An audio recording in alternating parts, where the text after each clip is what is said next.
Hey everybody, welcome to Here's the Thing with Andy Wood. I'm Andy Wood, and here's the thing. There's been a lot of talk lately surrounding the incoming administration about this idea of privatizing government programs. Specifically, I've heard talk about privatizing VA healthcare, privatizing the post office, privatizing Medicare and Medicaid, privatizing Social Security, as well as some other programs as well that are currently run by the government. So I thought I'd do a video here talking a little bit about privatization, why privatization is bad, and why we should push to keep these programs under the government umbrella, and other things that we could possibly put under that umbrella that would make everybody's life better, except for some CEOs. So let's start with discussing what privatization is. Privatization, it's pretty much wrapped up just in its name. It's taking a public service and putting it in the hands of a private organization. Sometimes it's a stock, sometimes it's a publicly traded company.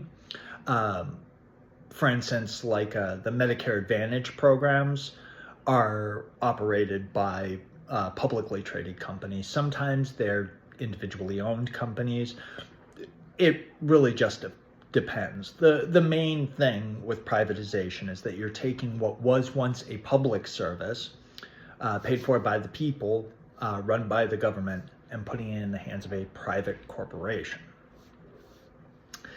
Privatization started becoming popular, I think, around the 70s, where there was this big worry about how much the government was spending and what it was spending it on. So they were looking for ways to get some things off the balance sheet. And one of the things that they were convinced of by private companies is that taking some of these programs out of the government and giving it to a private company would kind of suit everybody. It would take the cost of it off the balance sheet of the government, and it would take the program itself out of the kind of glacial movements of government. It would make it so that changes could be made more rapidly if necessary. It could react more quickly to changes in needs, whereas the government tends to move very slowly because it's a deliberative body. So you got a lot of committees and going back and forth and amending and then re-amending and then voting on amendments and then finally passing a bill and then giving the bill time to get into law. It's very slow. Whereas a business can really just say, we're changing this, and then they change it, right? It really picked up, though, in the 80s. And the reason it picked up in the 80s was largely due to the arrival of the corporate raider, which are these people who would just come in, they'd hostily take over corporations by purchasing a majority ownership of their stock, and they'd either strip it for parts and then sell it, flip it, or they would mess with it in other ways to get its profit up. Yeah, I know what you're saying. Like, profit is important. And yes, profit is important. But they would do things like go in and fire half the workforce, which would make it look like the company made a profit, right? Because all of a sudden that expense is just gone. So the money that would go to them is then added on to profit. You see that a lot in the video game industry, especially nowadays, where they will hire on a bunch of people to work on a project. And then as soon as that project's done, fire them all. That way, any money from that game can appear to be profit, because none of it's going to pay the people who just got their asses fired. They just mess with all kinds of things. They lower the quality of products and things like that. They gut out these companies, but it made them look incredibly successful. So these people were seen as being like wizards of the business world because they could go into a failing business and suddenly it was making bonkers profit, right? It was all an illusion, obviously, but most people, when they look at a company, they don't consider the holistic company, especially starting in the 80s. All they noticed was the profit number going up. And that was when the Gordon Gekko greed is good mentality started taking hold in business much stronger than it had before. In previous years, we had what was called a stakeholder economy, meaning that businesses functioned to do what was best for everyone who had a stake in that company, S-T-A-K-E.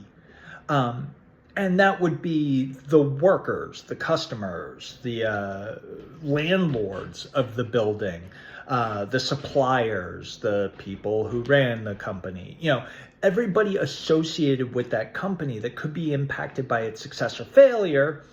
The company was making choices for them. Those were the days when some companies still had pensions. If you worked there for so long, you could retire with a guaranteed paycheck from the company you used to work for.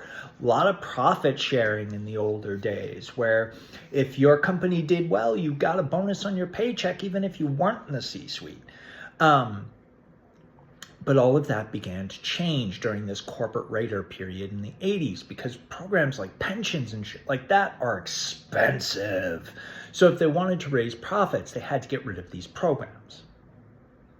Kind of sounds like what Doge is planning to do in our government, except the pension that they're looking to cut is stuff like Social Security, Medicare, and Medicaid. Anyway, back to privatization. So they, government interests and corporate interests got together and talked about this privatization stuff. And they thought it was a great idea because it sounded like it would work out for everybody. You would have a company that could act more nimbly and could do things more quickly to change and adapt to change, and it would be off the government's books. Right. But back to the Gordon Gekko quote. Greed is good. And that was the mantra of business in the 80s, especially in the 80s. It hasn't gotten much better, but like the 80s was when it really started, and when it really was on fire. And that kind of marked the period of moving away from the old stakeholder economy to a stockholder economy, S-T-O-C-K. In a stockholder economy, businesses make choices and do things only to benefit the people who own stocks in that company, the investors. So, yeah, they may close a plant to raise profits. They don't care about the workers that are being gotten rid of. They're not going to find them new jobs or try and help train them into something else when the plant closes. They're just going to close the plant, sell the building, and add that to the profit sheet. Makes the profit look like it went up. More people invest, company gets more money. Right? We cut taxes for corporations instead of paying their workers more or building new buildings or trying to innovate at all. They just do a stock buyback. And now that there's less stock price goes up. Investors are happy. As corporations have moved more and more into this stockholder economy, you see a lot of kind of the holes where they're not doing what's best for the people and instead doing what's best for the stockholders. Okay, so I'm going to take a look at two specific programs here. They're a little different, but it's pretty easy to illustrate why putting putting public services into private hands will be a bad idea. What I'm going to look at is Medicare, which is a public program. It's run by our government. It's a health insurance program for the elderly. It's actually pretty good. It's got some holes in it, necessary holes to try and, stop it from being, completely run dry. But those holes can be filled by private organizations who sell supplements that are regulated by the government. The government says, this has to be in your supplement. It is your choice whether or not you want to sell it. And people can buy those to fill in the gaps if they need. I used to sell Medicare insurance, so I know quite a bit about it. I know a lot about insurance in general. I've worked, weirdly enough, in a lot of different aspects of the insurance industry. So Medicare is a public service, and then we have private healthcare. And I'm sure you guys know private healthcare: United Healthcare, Blue Cross Blue Shield, Aetna, Priority. I can just keep naming different companies. They're all private corporations. Okay. So let's talk about the differences here and see why privatization is a bad idea for these other programs. Let's start with Medicare. Medicare is a public service. And to that end, it does not need to make a profit. It just needs to break even. It just needs to generate enough money to pay for itself. Or needs to even make less money and then get more money from the government to pay for the shortfall, which does happen sometimes, but not often. Premiums for Medicare are very low. They're taken out of the monthly Social Security check of the person who's enrolled, and they don't go up very often. And if they do, it's usually only by a handful of dollars, in a year. And Medicare is massive. It has the full force of the government behind it to negotiate prices for things so that they can make sure that the elderly who are on Medicare get the best prices they can. And that's because the government doesn't want to have to spend more money than it has to in order to get a person their care. So they negotiate. Sometimes there are doctors that commit fraud, and Medicare is actually pretty good on getting on top of that, figuring out the fraud, tracking it down, and holding the parties responsible. Medicare is accepted throughout the whole country. Every hospital, every doctor has to accept Medicare, especially if they accept federal funds. They have to accept Medicare. And most hospitals accept federal funds, so they have to take Medicare. I'm not sure about private practice doctors because they don't necessarily take in federal monies, but they'd also be foolish not to accept Medicare, especially because the old people in their neighborhood, in their area who might be on these things are probably the best word of mouth people for them ever. Medicare doesn't pay as much as private insurance, but that's mostly because they've negotiated these prices down to the point where the provider is still making money, but the government is paying as little as it can. You are guaranteed enrollment into Medicare, And Medicare cannot be taken away from you so long as the system still exists. Even the supplements. If you buy, say, I don't even know if the J supplement is still around, but say you buy a J supplement. And I'm not going to go into the details. It's long and boring. If you want to look up supplement numbers and what the different supplement numbers mean, by all means do. I'm just throwing out a letter for one particular supplement thing that was still around when I sold them. So say you buy a J supplement from United Healthcare for your Medicare benefits. And about 3 years go by and United Healthcare says, we're not going to offer the J supplement anymore.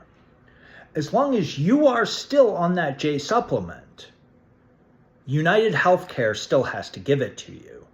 And they have to keep giving it to you until you leave that supplement, until you buy a different one or just drop the supplement. Then they can choose to not sell it back to you. But as long as you're on it, you have to stay on it. Or as long as you're on it, they still have to pay for it. These are all government regulations that make Medicare one of the kind of most well-run insurance systems around. It's not perfect. No system is, no bureaucracy is, none of it's perfect. But I've heard very little complaints about it, just personally. Let's look at private healthcare. Private healthcare has a problem, and the problem with private healthcare is profit. And there's a lot that goes into the expenses for a private insurance company. You've got claims, you've got fraud, you've got overhead, because you need office buildings, you need staff, you need computers, you need all the overhead. You need advertising dollars, all this other stuff. And then you have like your stockholders that you may pay a dividend to. You have CEOs and CFOs and COOs and all the other C names that you need to pay and are expecting like bonuses and stuff like that. Now, they get their money the same way Medicare gets its money, and that's through people paying a premium. The difference is that health insurance premiums can go up staggering amounts year over year. Now, they are regulated in how much they can go up. I do believe here in Michigan,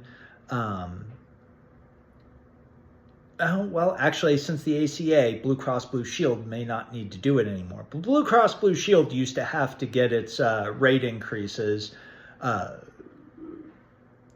okayed by the government.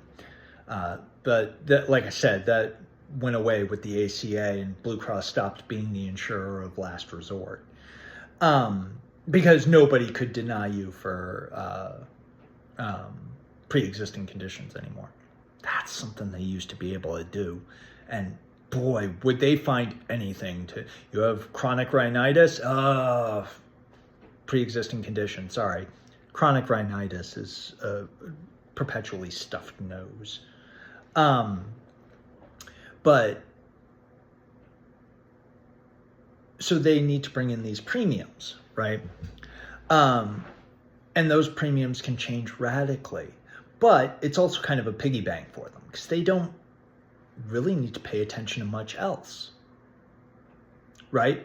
They don't need to pay attention to fraud because if there are a bunch of fraud cases and they're losing a bunch of money, they'll just charge more premium to their customers, right? If hospitals raise the price of a service, they'll just charge more money to the customers. Customer claiming too much raises premium. That doesn't happen with Medicare. You can use Medicare all you want, your premium will never go up. Private health insurance, not so much. They can also determine your premium based on pretty much anything they want, whereas like Medicare has a flat premium. Everybody pays the same amount. Um,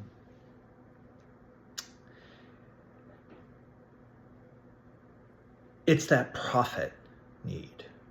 So the other way that they can increase their profit, or at least increase the appearance of their profits, is by denying claims and restricting who accepts the insurance.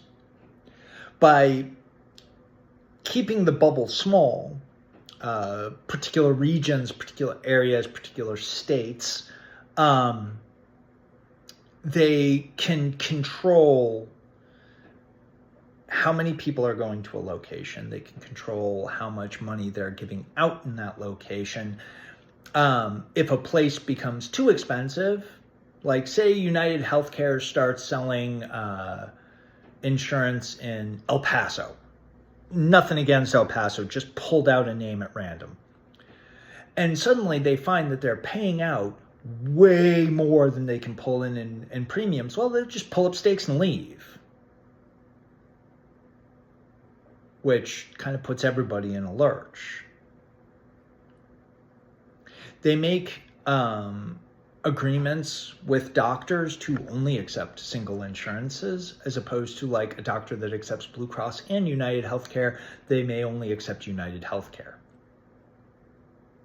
You can also have situations where you go to a hospital and your surgeon accepts your insurance, but your anesthesiologist doesn't. Or the main hospital accepts your insurance, but the cancer ward doesn't. So once you go from the main hospital to the cancer ward, you're paying out of your own pocket now. And insurance companies have some things in place like maximum out-of-pocket expenses and stuff, but man, like it's an illusion. You never get there. That's the point. It's supposed to make you say, oh yeah, if I get to that point, I never have to pay anything again. I've gotten on insurance to the point where my family no longer had to pay anything once. And that was after 2 major medical emergencies in the year. That was also during COVID. Private insurance companies deny claims to increase profit margin to make it look better for the stockholders, so the stockholders will invest more and the CEOs will make more money. That's the stockholder economy. Businesses exist in this day and age to do little more than generate profit. And it doesn't matter how bad the experience is for everybody else, as long as the experience is good for the stockholders. A lot of smarter people than me have referred to this as a rot economy, and I can see that too, because nothing can grow forever except cancer, and cancer eventually kills its host. And it's kind of the same with these companies that want to grow forever. Eventually, they start to have to cannibalize themselves. They have to destroy their own systems by stagnating worker pay, by cutting hours, by reducing workforce. In cases of places like Google and Facebook, they literally make the experience on their platforms worse, just so they can tell stockholders that people are spending more time on their platforms. Ever wonder why, like, if you're working on an app or something, or some application on your phone that you've used forever, and suddenly they change something, and it just makes it harder to do anything? Yeah, it's probably because their parent company wanted to tell their stockholders that they've managed to get people to spend more time on the platform. So they'll invest more. So the CEOs will make more money. So every time something happens on Facebook that makes the experience worse, just remind yourself that the reason that's happening is because Mark Zuckerberg needed a little more cash. And it's absolutely insane. But what I've illustrated here is that divide in our economy. Government services represent the stakeholder economy. We still pay for it, but it is beholden to the people who have a stake in that program. The people who run it, the people who work it, and the people who use it.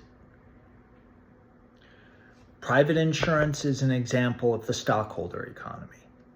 Private insurance's only purpose is to make profit. And they're gambling with you, right? Like the gamble is that you will either pay in forever and never take any money out, in which case the company wins, or you pay for 1 month, have a medical emergency, and take a ton of money out, in which case you win.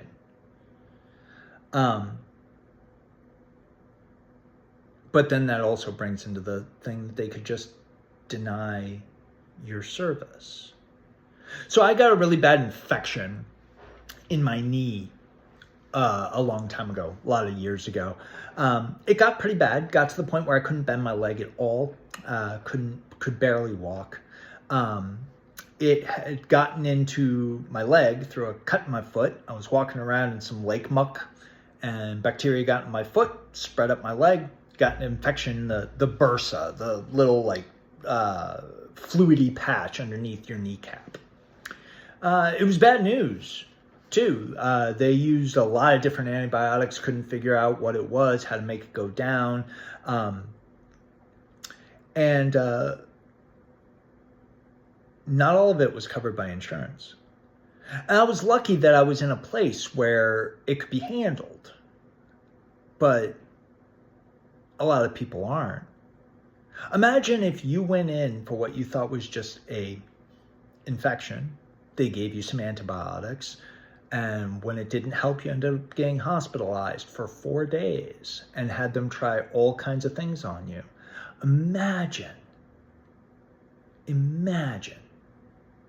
the feeling of getting a bill that says that your claims were denied. Because insurance companies can do that. They can simply say your care was unnecessary and therefore you don't deserve any money for it. You know? Imagine a giant pile of money, a light, and a button, right? Every time that light comes on, that's a signal that somebody needs some of that big pile of money, okay? And if you press that button, they get the money. If you don't press the button, you get to keep it. The way Medicare works is when somebody sends in, when the light goes on, somebody hits that button. Except in some extreme circumstances, they hit the button. Every time. Every time.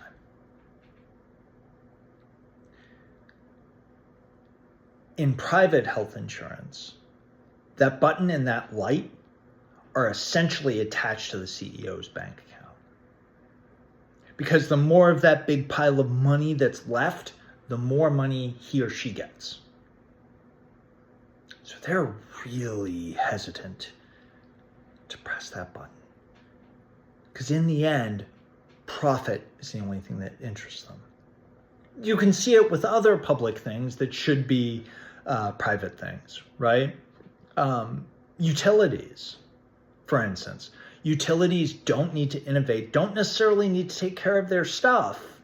There were a bunch of forest fires in California that were determined to have been because PG&E wasn't taking care of its equipment because it's cheaper to not. And then when something goes wrong, you fix it, charge the customers, and you're golden. There's no reason to innovate, no reason to take care of it. You just fix it when it's busted and charge the customers. Because again, it's all about profit. Pharmaceuticals are the same way. Now, I understand that companies need to recoup some of their research and development, but imagine if they didn't. Imagine if a pharma company came up with a brand new drug, and instead of selling it to you for $1 billion because it cost them $1 billion to make, they charge you $15 for it, even though it cost them $1 billion to make. That's the power of a public system. They don't need to recoup research and development. They just need to research and develop and get the stuff into the hands of the people. Utilities are the same way. A government system would be incentivized to take care of it because the government's job is to take care of the people. Much as you might not agree with that, much as you might not believe that, the government's purpose is to take care of the people, to make sure that the people are healthy, happy, and safe. They don't do that a lot, but that's what they should do. And so public utilities, again, would be a situation where they would be incentivized because they'd be fulfilling their mandate of taking care of the people. Companies like PG&E, DTE, stuff like that, they don't care. DTE here in Michigan just wanted to raise their rates so that the customers could pay for the CEO's private jet flights. Not kidding. No, I'm not being hyperbolic about that either. It was in their requests.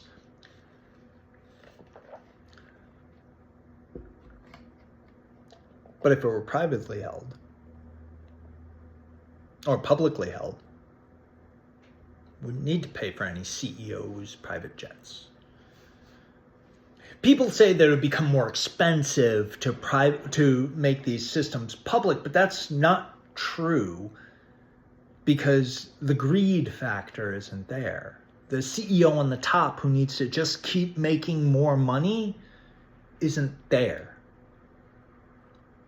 So you just spend what's needed to maintain and make better the program instead of giving bonuses to a CEO.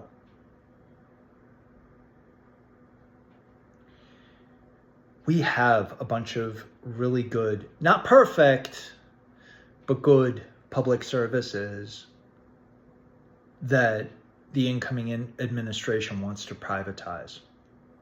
When what we need to be doing is making them better as public services. Biden tried to do some with like getting electric cars or getting electric delivery vehicles for the post office, things like that. He was also against DeJoy, who was a Trump holdover. But the fact of the matter is that moving these systems to private companies is just going to make them more expensive, make them less efficient, and subject them to this growth at all cost system that eventually kills corporations. And it would just be disastrous.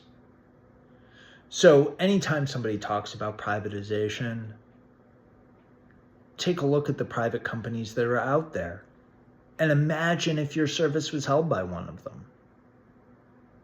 And also talk to your legislator about seeing what can be done to keep these programs private or keep these programs public. Talk to them about instituting things like Medicare for all, expanding that to everybody, you know? And much as I talk about privatization or nationalization of the utilities, it's probably never going to happen. Even though if like internet and electricity and natural gas were being handled by the government, could turn out pretty good. Could turn out really badly with corrupt organizations like Venezuela had a nationalized oil system and it went bad. There was a lot of corruption in it. So we'd need to make sure that we have oversight to protect against that corruption and make sure that the oversight itself isn't also corrupt. Big, complicated thing, which is probably why we'll never pull the utilities back into being national programs, just because of the amount of oversight we would need to also add into it in order to do it effectively and properly. But health insurance could be it. A lot of people are calling to it too. And it's been made even more apparent since the death of that United Healthcare CEO. Public programs work. And you pay less. You pay less for programs when they're public programs than you do when they're private programs, because you're not paying for profit. You're paying for maintenance and innovation. Anyway, thank you for sticking around to the end of this talk on privatization. Like, share, subscribe. You can comment below if you like. If you have any questions or thoughts or anything that you want me to cover or talk about on Here's the Thing. You can also go to my, I'm on Blue Sky. I am on TikTok, as long as TikTok is still around. I'm also on Patreon. I'll have the links for those in a Linktree link down below, which will also have a link to a comment form if you want to send me messages directly to my email. Anyway, I hope you guys are enjoying this. Still a fledgling channel. Happy to be at 10 subscribers now. That's pretty cool. Only took me like weeks to get here, but hey, I'm here, right? Got to be happy with what you got. And even if I'm just talking to you 10 people, I'm still happy to just be talking to you 10 people. Until next time, I've been Andy Wood, and this has been The Thing.